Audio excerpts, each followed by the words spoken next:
program is all about English.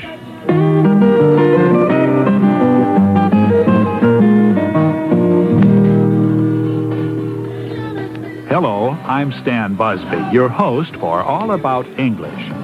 Today we'll review the programs you heard earlier in the week. We'll listen to the conversations from the radio series Tuning in the USA, developed by Prentice Hall Regents, the Simon & Schuster Company. Then we'll ask you some questions about what you heard. This is your chance to see how well you understand the lessons. At the end of the program, Chip Harmon will join us again. Chip is a specialist in educational technology with the United States Information Service. He will answer some of our listeners' questions about using computers to study English. Are you ready? Here's the first conversation. We join Dr. Stewart and his nurse assistant, Molly Baker, in their medical office. They have a new computer to help organize their office work. Molly is typing all their patient records into the computer. Morning, Molly. Good morning. I'm in here with the new baby. Baby? Well, the new computer. Ah, how's it going? Pretty well so far. It's complicated, but I think I can do it. What are you doing right now? I'm entering all our patient records. That sounds like a lot of typing for you. It is. But I have a feeling this little machine is going to make life a lot easier around here in the future. Let me show you something.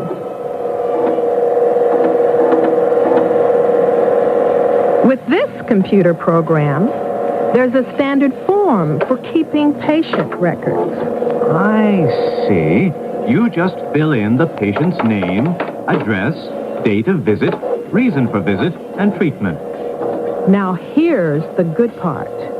Once all the information is in the computer, I can find it in several ways. Whoa, you're ahead of me there. What do you mean by several ways? Can you show me? Well, I can ask the computer for a patient's medical history by typing his or her name. Alice Brown, for example. Or I can type in the name of a medicine. Here's a list of everyone using this medicine. And here's Alice Brown's name. I get it. Hey, it looks as if Alice Brown needs to refill her prescription. You're right. You see, you can look for all kinds of information. Molly, you're a quick learner. Can I see a printed record?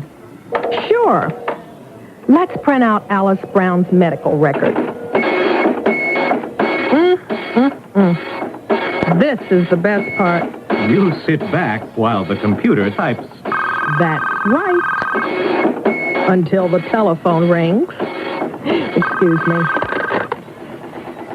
Dr. Stewart's office. May I help you?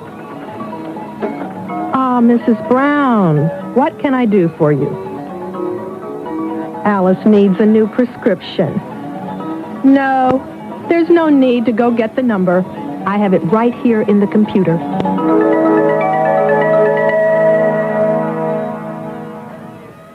Okay, you've heard the conversation. Now let's try to answer the following questions. The first question is, what is new in Dr. Stewart's office?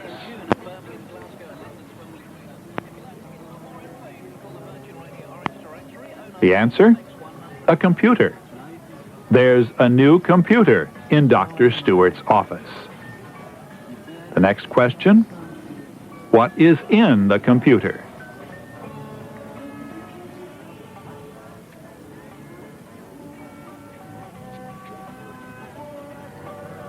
The answer?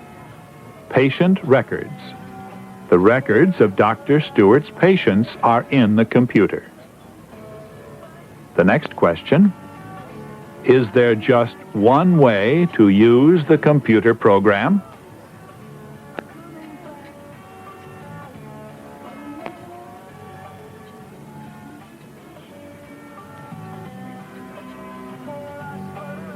The answer? No, there are several ways to get information using the computer program. The next question. What does Dr. Stewart ask Molly to do?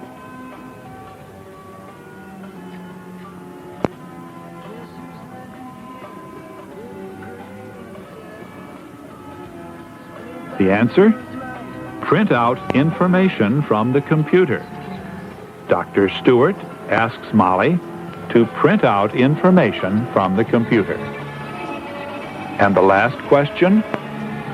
What happens at the end of the conversation?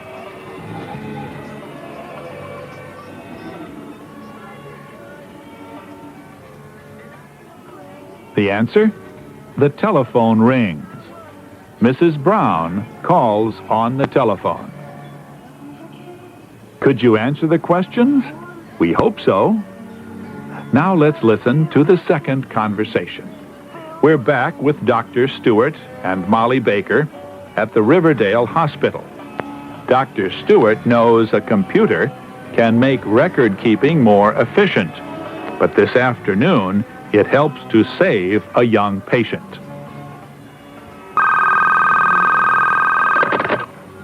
Hello. Dr. Stewart's office. May I help you? Good afternoon, Mrs. Roper. How are you? The doctor's busy at 3. How about 4 o'clock? You're welcome. We'll see you at 4. Goodbye. I'm going to get some coffee, Molly. Would you like some? No, I'm drinking less coffee these days. I drink only 1 cup a day. Yes, too much coffee isn't good for you. And I never drink it at night. It keeps me awake. I know, yes. It's good to keep it to a minimum. But today, I need something to stay awake. I was working in the hospital until 3 o'clock this morning. If I don't have some coffee, I'm going to fall asleep on my feet. Some juice would probably do the same thing. You're right, Molly. I'll try the juice and skip the coffee. Dr. Stewart. Mrs. Grosfeld. Bobby, what is it? It's Bobby. He can't breathe. It's his asthma. It's never been this bad before. Lie down here on the examining table, Bobby. What medicine did we give him the last time? Oh, I can't remember. We changed from one medicine to another kind. I don't remember. Molly, call up Bobby's records on the computer. I just did. We prescribed his usual Formula 3, and then we changed it to Formula 8. Mrs. Grosfeld, did you give him the old medicine or the new medicine? There was only a little of the old medicine left. So I finished that medicine, and then I gave him some of the new medicine. That's the problem. You shouldn't mix those two formulas. I just didn't know. Mrs. Grosfeld, we're going to have to take Bobby to the hospital emergency room. Molly, print out Bobby's records. His records will have information about the two formulas. We'll need that information to treat him. Right. Got it. Okay, the computer is printing the records. Is he going to be all right? He's going to be okay, Mrs. Grosfeld. Oh, thank goodness. Here it is. Good. And thanks, Molly. You did a good job, as always. Well, the computer certainly helped. Okay, son. You'll be all right. Let's go.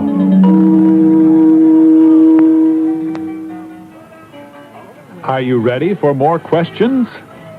Let's go. The first question is Molly drinking more coffee these days?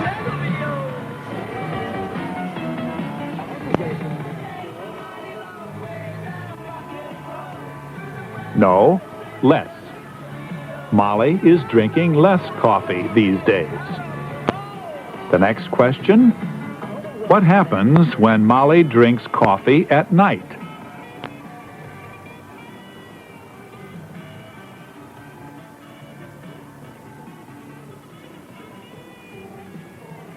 She stays awake. Molly stays awake when she drinks coffee at night. The next question, what's wrong with Bobby?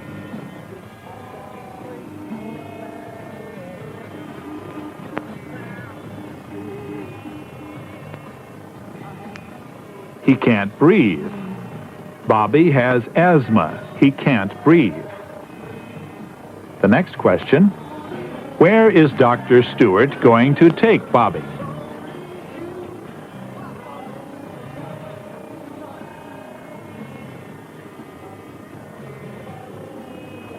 To the emergency room. Dr. Stewart is going to take Bobby to the emergency room at the hospital.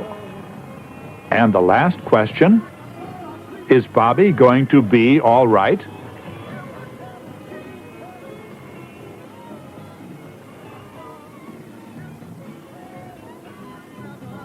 Yes, he is. Yes, Bobby is going to be all right. He's going to be okay. How well did you do this time? We hope you did well.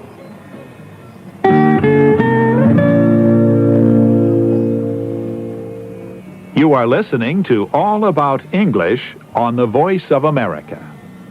This program is made possible with the support of the English Language Programs Division of the United States Information Service.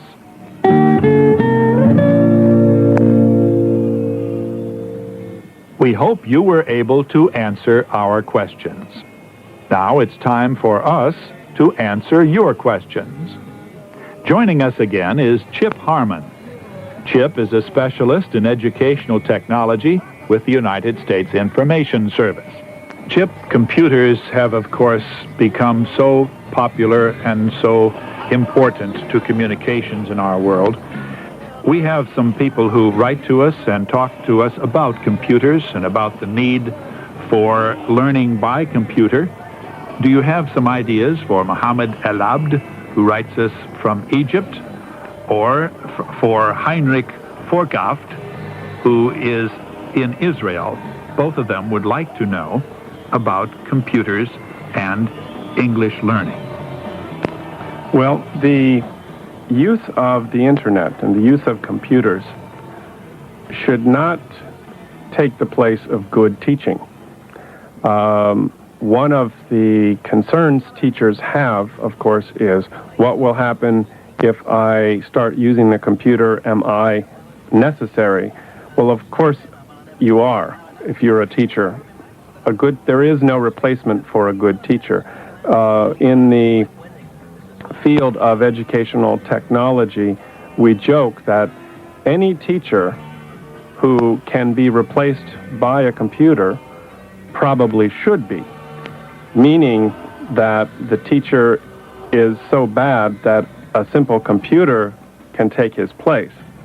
So there is humor in that, because the assumption is the teacher is a human being who understands human communication, and computers don't quite do that yet. The important thing to remember is that the use of computers is a tool. It is not the primary purpose of what we do. That a computer can, with certain kinds of software programs, a computer will never run out of patience when the student returns to the same type of program again and again. Now, the use of the internet for a teacher, I'll give you an example of the type of activity that I have seen succeed in many places, where one teacher has email. It's not a school where there is a laboratory of computers, that every student has a computer, every student has an email address. No, I'm thinking of one teacher has one email address. This one teacher uses his or her email to send materials that her students have written, and sends it to the other teacher's class in the other country. And they share this kind of material. It can be reports, it can be cultural exchange information. With the younger students, they love to find out what 16-year-olds in another country do. And this is all done in English. The students are motivated to use the English, but not for grammar, not for composition purposes, but for real communication. Would you please give us the address for writing to people here at the Voice of America with regard to English teaching on the internet or on email?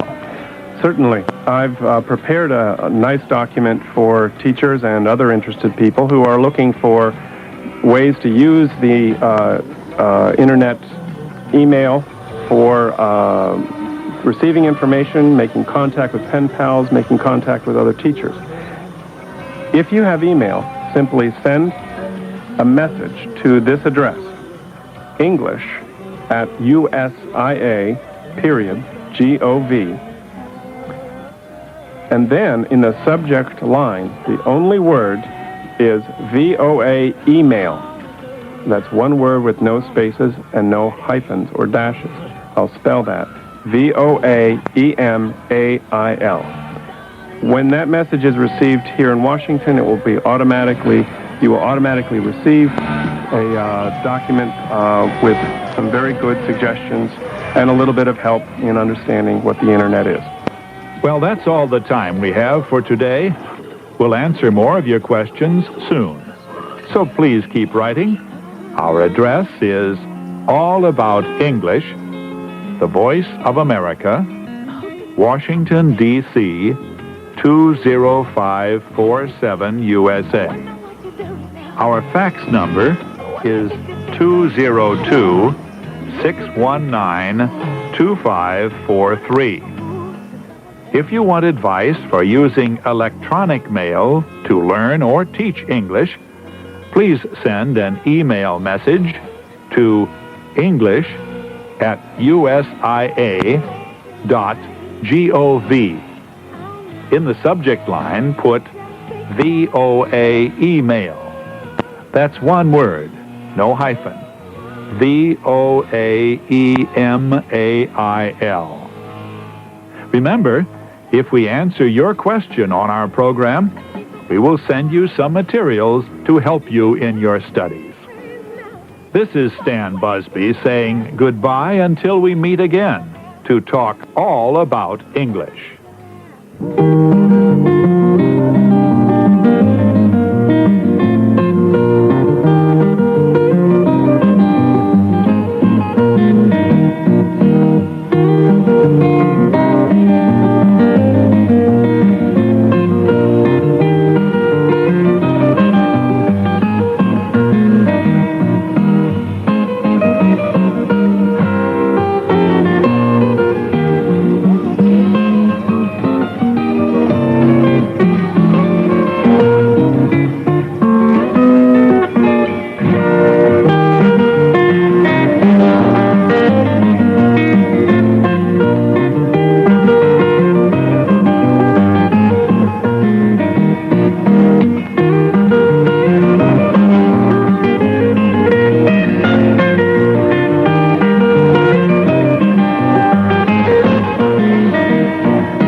It's 0:30 Universal Time, and here is the news in special English on the Voice of America. I'm Howard Drake in Washington. Albanian President Salih Berisha has announced the resignation of Prime Minister Aleksandar Miksi. Mr. Berisha is discussing a new government with opposition parties. At least 9 people were killed in clashes between secret police and protesters in the port city of Vlore. The protesters captured a government ammunition building. They armed themselves with rifles, machine guns, and grenades. There also are violent protests in other parts of Albania. President Berisha said the new government will have the support of the political opposition. In Tehran, Iran says that at least 560 people have died in an earthquake that hit the northwest part of the country on Friday. Iranian officials say another 2,000 people were injured in the earthquake. It measured about 5.5 on the Richter scale. The quake caused major damage in the town of Ardabil. Thousands of people have lost their homes. Officials say the number of dead is expected to rise.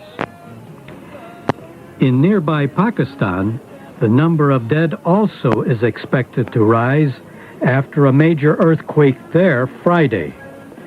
That quake measured 7.3 on the Richter scale. 60 people are reported dead.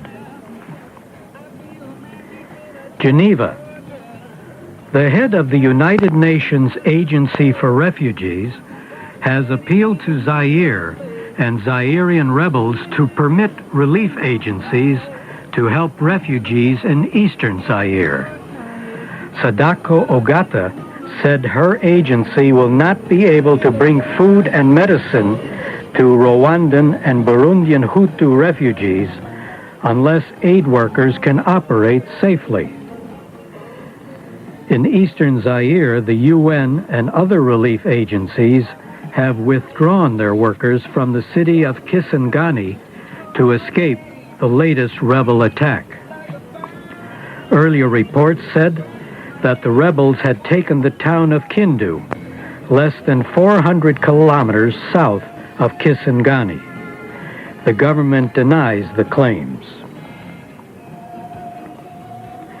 In China, the National People's Congress has opened its yearly meeting.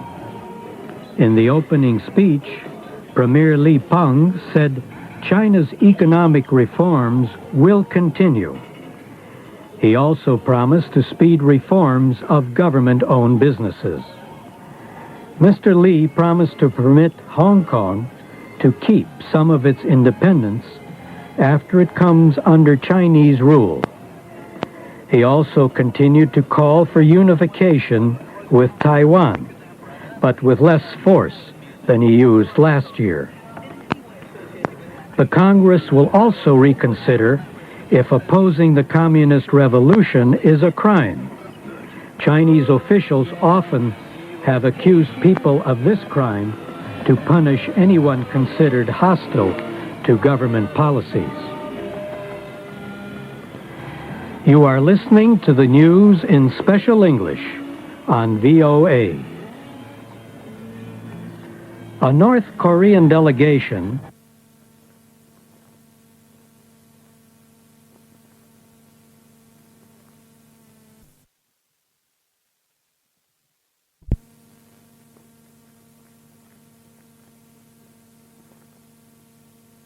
The report did not discuss plans for the delegation to meet with South Korean officials.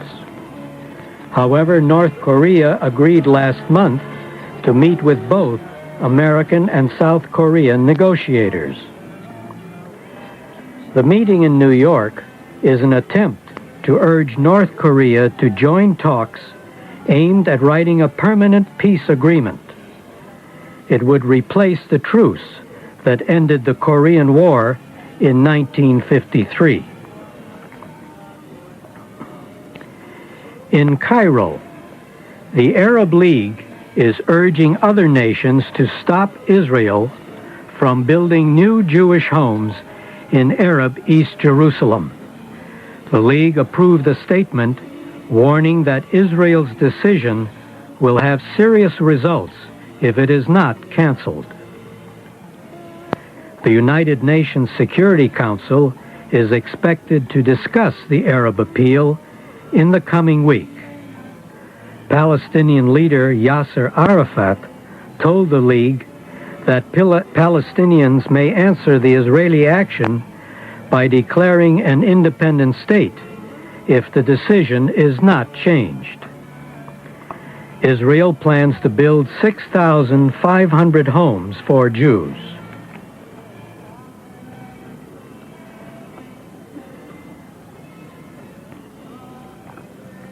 In the United States, President Clinton has defended his decision to approve Mexico as an ally in the fight against illegal drugs.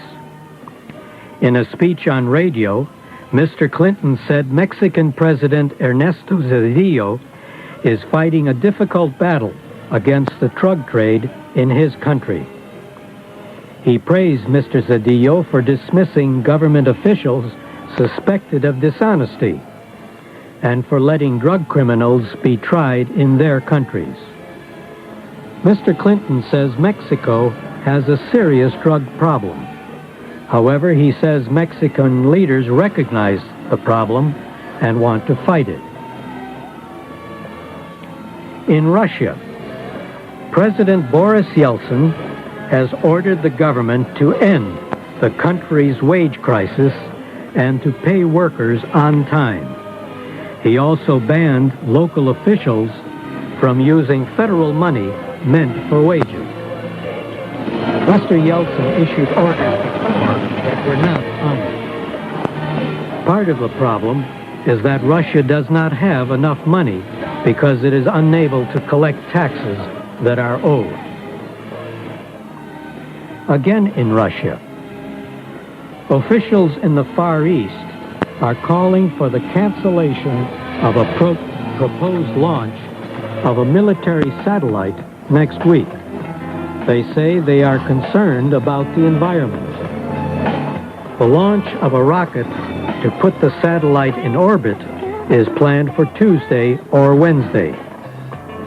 Officials in the Siberian area of Yakutia say they have not received guarantees from the government about the safety of the parts of the rocket that will fire and return to Earth. Briefly, here again is the major news of the hour. Albanian president has announced the resignation of Prime Minister Aleksandar Meksi.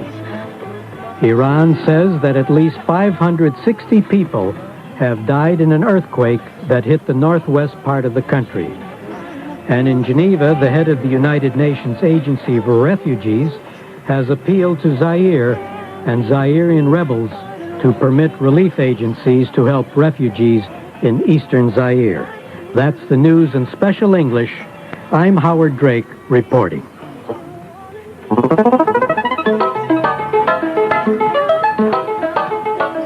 Coming up next on VOA is the special English program, Words and Their Stories, followed by People in America. On People in America, we tell about a woman who was a nurse in the American Civil War. Clara Barton's work still makes a difference in the lives of many people. Join us tomorrow at this time for the Development Report, and This is America. We will tell about some special college students. They are being honored for their education records and service to others. That's tomorrow on The Voice of America.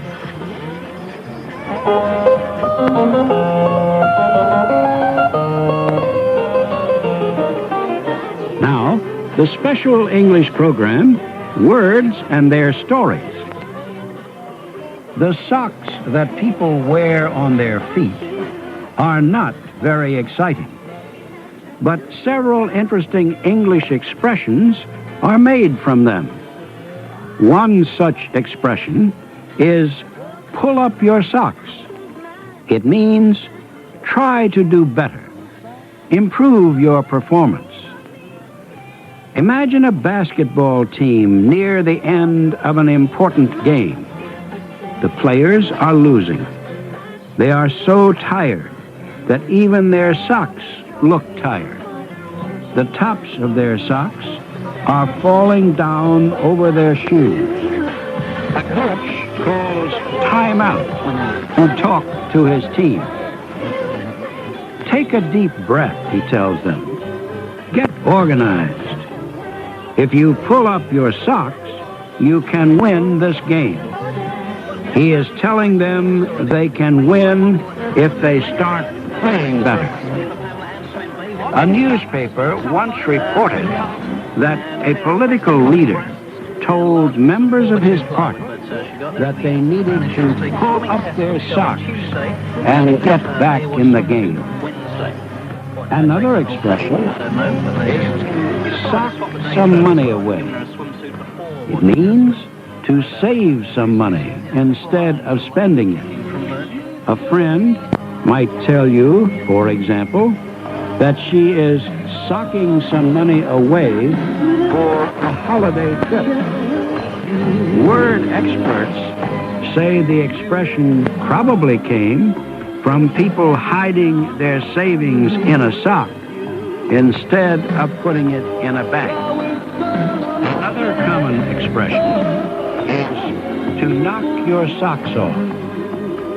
You use the expression to describe something that is so great it will excite anyone who hears about it.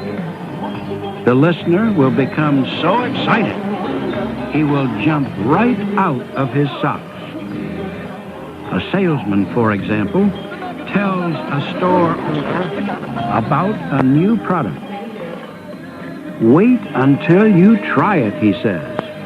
It will knock your socks off.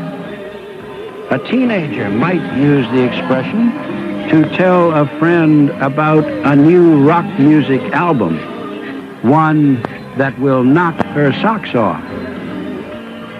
Flyers use another sock expression when they talk about an airport closed by fog or other bad weather. They say that the airport is socked in. The expression goes back to the days before pilots had radios and other electronic instruments to help them land. To land safely, they needed to know the direction of the wind and how fast it was blowing. In the old days, they got that information from a windsock. This was a long, tube-like piece of cloth that looked a little like a sock that a giant might wear. The windsock hung from a pole that stood on top of the highest airport building. When the wind blew through the windsock, the sock turned to show the direction of the wind. And by seeing how far out the sock extended, flyers could get a good idea of wind speed. But they could get this information only if they could see the windsock. When fog hid the sock, they said the landing field was socked in, and they landed somewhere else.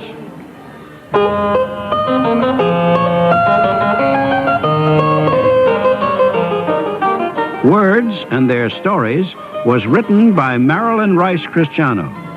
This is Morris Joyce.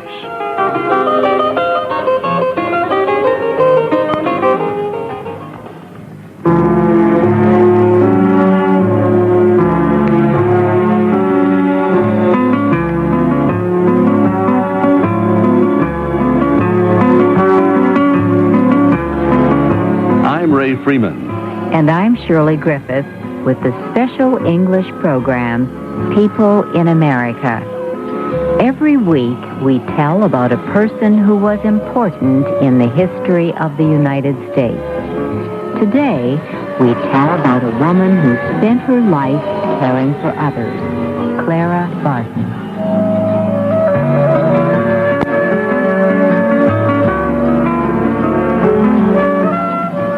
Clara Barton was a small woman, yet she made a big difference in many lives. Today, her work continues to be important to thousands of people in trouble.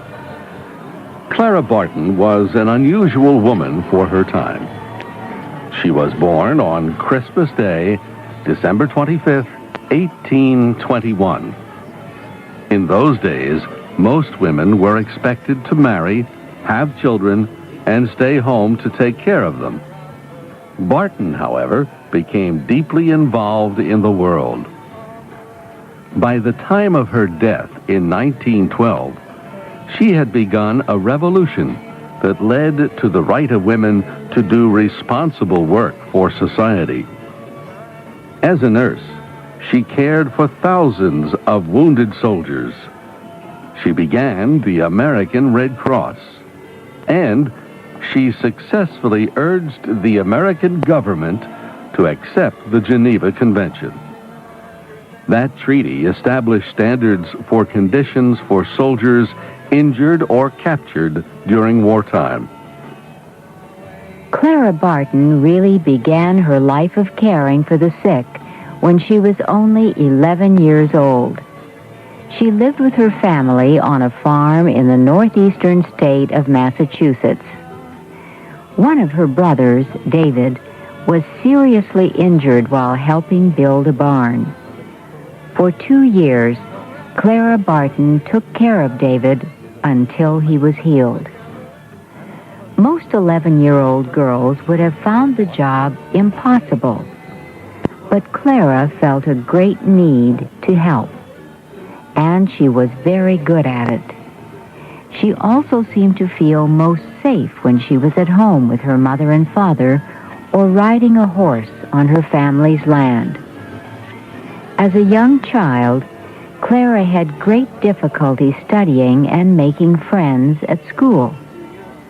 Her 4 brothers and sisters were much older than she. Several of them were teachers. For most of Clara's early years, she was taught at home. She finished school at age 15. Then she went to work in her brother David's clothing factory. The factory soon burned, leaving her without a job. Clara Barton decided to teach school. In 1836, she passed the teacher's test and began teaching near her home in North Oxford, Massachusetts. She became an extremely popular and respected teacher. After 16 years of teaching, she realized she did not know all she wanted to know. She wanted more education. Very few universities accepted women in those days, so Clara went to a special school for girls in Massachusetts. While in that school, she became interested in public education. After she graduated, a friend suggested she try to establish the first public school in the state of New Jersey. Officials there seemed to think that education was only for children whose parents had enough money to pay for private schools. The officials did not want Barton to start a school for poor people, but she offered to teach without pay for 3 months. She told the officials that they could decide after that if she had been successful.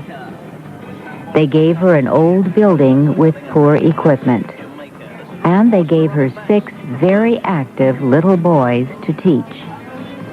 At the end of 5 weeks, the school was too small for the number of children who wanted to attend. By the end of the year, the town built her a bigger, better school. They had to give her more space. She then had 600 students in the school.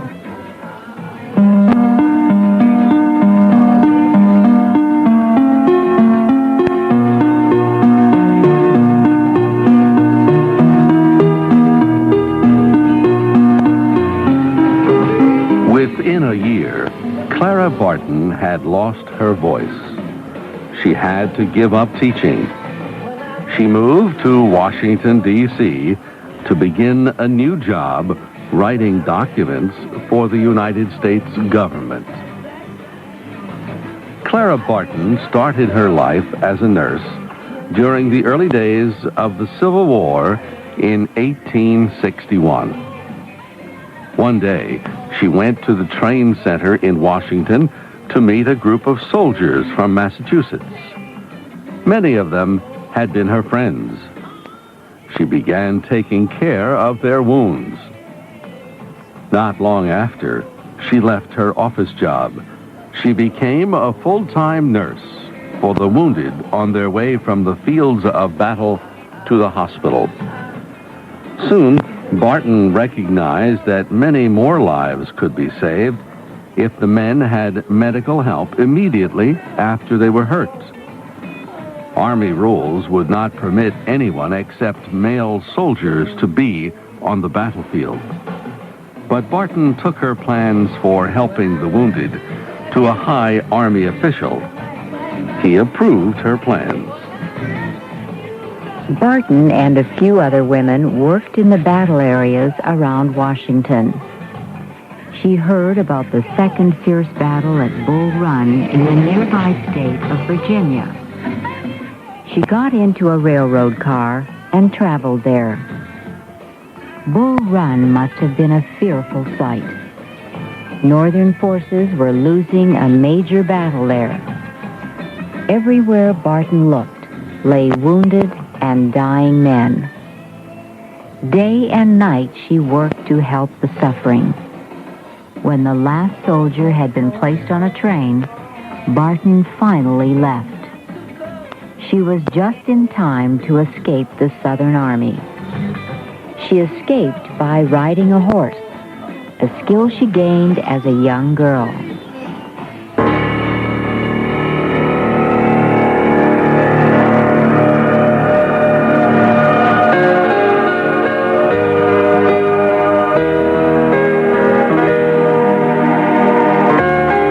For 4 years, Clara Barton was at the front lines of the bloodiest battles in the war between the North and the South. She was there at Antietam, Fredericksburg, and Charleston. She was there at Spotsylvania, Petersburg, and Richmond. She cleaned the wounds of badly injured soldiers. She eased the pain of the dying, and she fed those who survived. When she returned to Washington, Clara Barton found she was a hero. She had proved that women could work in terrible conditions. She made people understand that women could provide good medical care. She also showed that nursing was an honorable profession. After the war ended, Barton's doctor sent her to Europe to rest. Instead of resting, she met with representatives of the International Red Cross.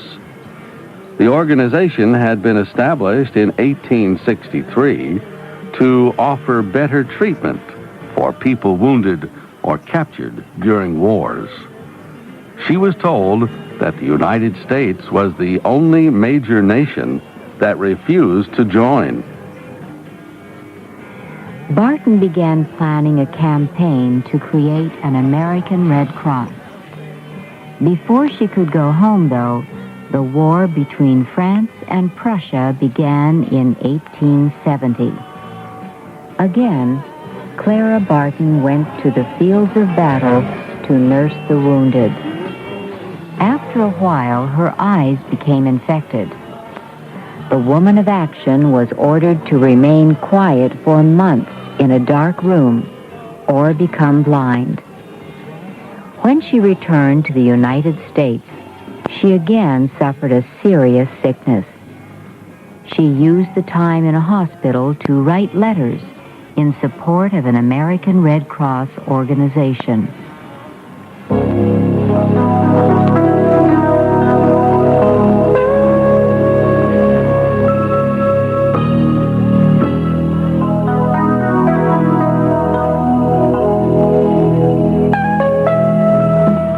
In 1881, Barton's campaign proved successful.